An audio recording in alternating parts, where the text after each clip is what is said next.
Yesiro ndakeka muri aka kanya wari uzi ibiri kubera mu burasirazuba bwa Kongo, mbese wari uzi n'amakimbirane igihugu cy'u Rwanda gifitanye n'u Burundi. Aka kanya rero nk'uko mubibona imbere zanyu ku mafoto cyangwa se mukaba mureba byinshi cyane byerekeranye n'igisirikare cy'u Rwanda, hakomeje kugenda hacicikana inkuru nyinshi cyane hanze hirya no hino zivuga yuko igisirikare cy'u Rwanda kiri gufatirwa ibihano bigiye bitandukanye kandi byinshi cyane. Rero muri ibyo bihano biri kugenda bifatirwa igihugu cy'u Rwanda, cyane cyane mu bayobozi bakigize, cyane cyane muri RDF, hakaba harimo abantu bari kugenda bafatirwa ibihano uko bwije n'uko bukeye, mbese ibihano bikaba bikomeza kugenda byiyongera uko bwije n'uko bukeye.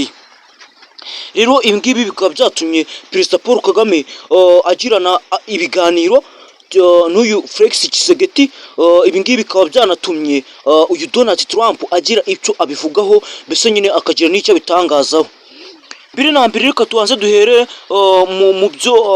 mu bijyanye n'ibyo uyu Ndayishimiye Evariste, murabizi ko ari perezida w'u Burundi, yatangaje. Mbese tubanze tumenye n'uburyo ari gushoza intambara y'amagambo ku gihugu cy'u Rwanda. Mbese ni ibyabaye tariki 18 z'ukwa gatatu 2025. Ari nabyo tugiye kubanza turebera hamwe, tubanze tumenye uburyo byari byifashe, tumenye yarabikoze bimeze gute, byifashe ute. Perezida Evariste Ndayishimiye ni umuperezida w'u Burundi, yongeye gushoza intambara y'amagambo ku Rwanda mu gihe impande zombi zari zikomeje ibiganiro bigamije gukemura amakimbirane, zifatanya mbese nyine zibasha kugenza amaguru make kugira ngo habashe kubaho igabanuka ry'amakimbirane.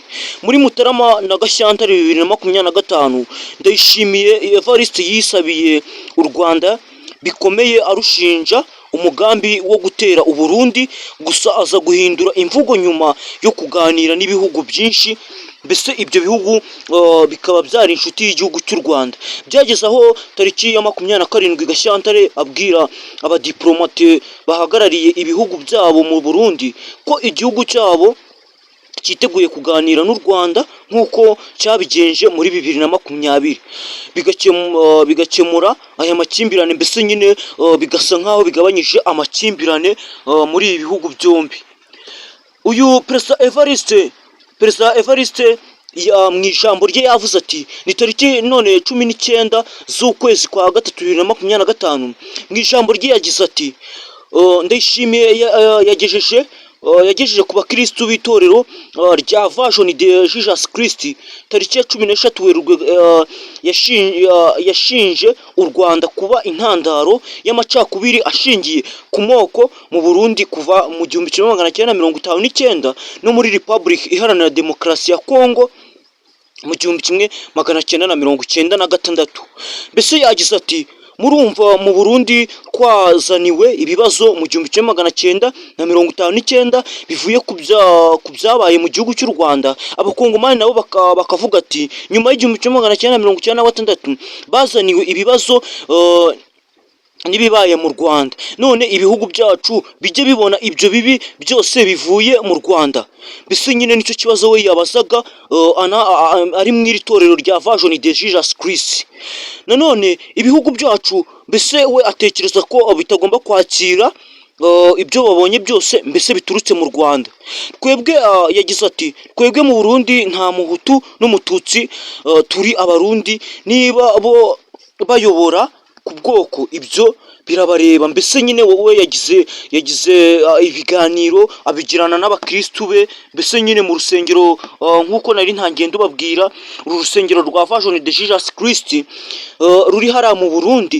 Ndayishimiye yavuze ko mu Burundi nta muhutu n'umututsi, mu gihe ashinjwa umugambi wo gushaka kurimbura abanyekongo b'abatutsi afatanyije n'umutwe w'iterabwoba wa FDLR ugizwe n'abagize uruhare muri jenoside yakorewe abatutsi mu 1994, ingabo za RDC ndetse n'imirwe ya Wazalendo.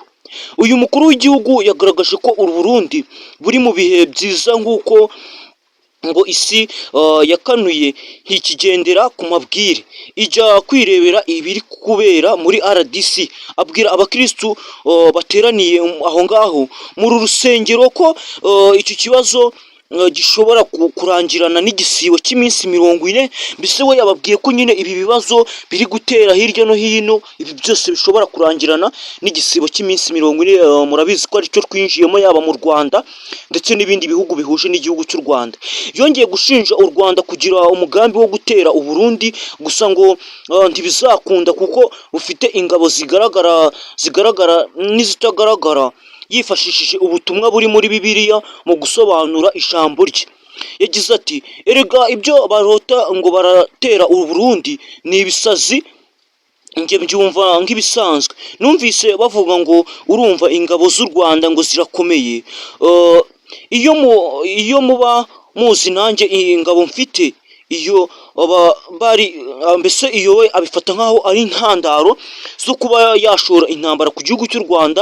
Mbese we ahubwo ashaka intambara byanze bikunze. Ndayishimiye Evariste yavuze ko muri Kamena na Nyakanga 2024 Imana yarwaniriye u Burundi intambara ikomeye cyane, kandi ko mu migambi y'umwanzi ubutegetsi bw'igihugu cyabo butari kurenza ukwakira k'uwo mwaka. Mbese nyine we ari kuvuga ko yashimiye Imana uburyo yagiye imufasha mu bintu bigiye bitandukanye, mbese nyine ikanamurinda bitewe n'uburyo igihugu cye yashakaga ko kiba igihugu nyine kimeze neza.